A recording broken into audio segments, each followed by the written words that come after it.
কালকে 5 লাখ, আজকে 5 লাখ। 5 লাখ টাকার মিষ্টি বিক্রি করছেন? জি। Hello everyone, hi WhatsApp. আমি আজকে আসছি ঐতিহ্যবাহী গোপীনাথপুরের মেলায়। গোপীনাথপুর মেলার নাম শোনেন নাই, উত্তরবঙ্গের এমন মানুষ খুব কমই আছেন। তো যারা জানেন না তাদের লোকেশনটা বলি, এটি জয়পুরহাট জেলার আক্কেলপুর থানার গোপীনাথপুর ইউনিয়নে। গোপীনাথের মেলা যে কারণে বিখ্যাত সেটা হলো ঝাঁকানাকা কোমর দোলায় নাচ। আচ্ছা, ওকে, ঠিক আছে, থ্যাংক ইউ। আমি একটু ভিডিও করছি, হ্যাঁ, পরে কথা বলবো।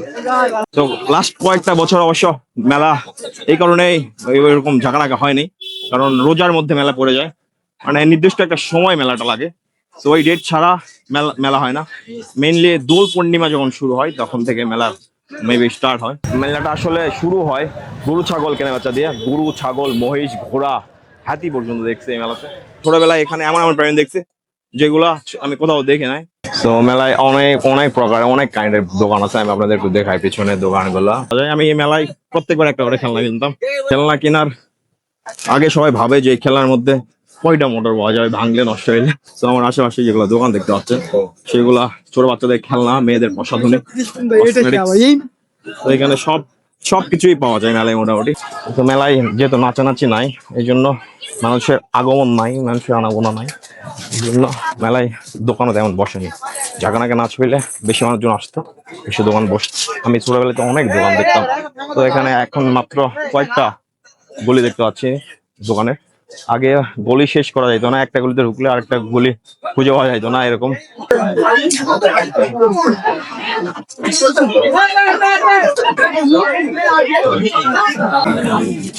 এইখানে বাচ্চাদের রাইড, মানে বাচ্চাদের মানে কিডস জোন, এটা ছোট বাচ্চারা নাগরদোলায় উঠতে পারবে। এখানে মনে হয় মোটর সাইকেল খেলা, মানে প্রাইভেট কার শো লেখা আছে। হ্যাঁ, এটা মোটর সাইকেল খেলা, বাইক নিয়ে চারিদিকে ঘোরে। মেলায় মোটামুটি সব ধরনের বিনোদনই আছে, বাট মেলার যে মেইন থিং যেটা মেলায় যে ঝাঁকানাকা ড্যান্স হয় এগুলো নাই, এই জন্য মেলায় ভিড়। সোশ্যাল মিডিয়ার কারণে মেলার যে আগের ক্রেজটা ছিল সেগুলা বন্ধ হয়ে গেছে। আগের কাজ বলতে আগে নাচানাচি হইতো, অনেক ড্যান্স নাচানাচির গান আমি ছোটবেলা থেকে দেখে আসছি, আমার বাড়ি থেকে 5 থেকে 6 কিলো দূরে। তো সোশ্যাল মিডিয়ার কারণে পারমিশন মেবি দেওয়া হয় নাই। যদি এগুলা সোশ্যাল মিডিয়ায় যায় মানুষজন অনেক সমালোচনা করবে এই এলাকা নিয়ে, দ্যাটস ওয়াই হয়তো পারমিশন দেয়নি। আচ্ছা, যাই হোক, যেমনই হচ্ছে মোটামুটি মেলা ভালো, মানে সবার জন্য, মানে মেলা সেফ, সবাই এসে কেনাকাটা করতে পারবে এরকম। তাদের বেচা কেনা কেমন হচ্ছে? আমার বেচা কিনা খুবই হচ্ছে, খুব ভালো, খুবই ভালো।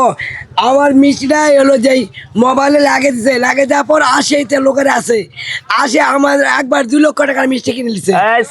ঠিক আছে, দোকানে কি পাওয়া যায়? আমার মিষ্টি অসমন্দি, তার মধ্যে 12-13, তার মধ্যে কাঠি, তার বড় মিষ্টি, ওর রসুনি, নিমকি, জিলাপি, তার মধ্যে হলো পাউড ভাঙা, হাড় ভাঙা মিষ্টি, তারপরে বেশি লিস্ট করা লাগবে না, বলেন যে এই যে সামনে যেগুলো পাওয়া যাচ্ছে সবই সবগুলো মিষ্টি আমার ভালো।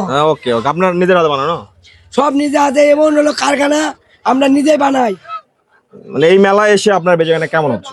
এই মেলায় গড় আমার প্রতিদিন 5 লাখ। প্রতিদিন 5 লাখ? কালকেও 5 লাখ, আজকেও 5 লাখ। 5 লাখ টাকার মিষ্টি বিক্রি করছেন? জি।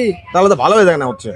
আমার দোকানের নাম চিস্তিয়া হোটেল, মোহাম্মদ মোজাম্মেল হোসেন জীবন। আচ্ছা, চিস্তিয়া হোটেল। সত্যি করে বলেন 5 লাখ কি? হ্যাঁ, আমি 5 লাখ মানুষ তো বিশ্বাস করবে না এটা। কালকেও 5 লাখ বিক্রি করছি। আচ্ছা, ওকে। 4 চকা খালি জিলাপি পাচ্ছে। আচ্ছা, জিলাপি মাত্র 120, মিষ্টি 300, আর ছুটি মিষ্টি 200। ঠিক আছে দাদা, ধন্যবাদ।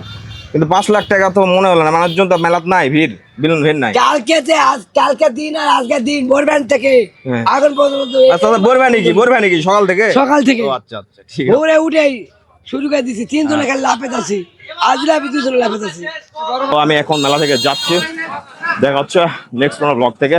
টিল দেন ভালো থাকেন, সুস্থ থাকেন, আল্লাহ হাফেজ, বাই, টাটা।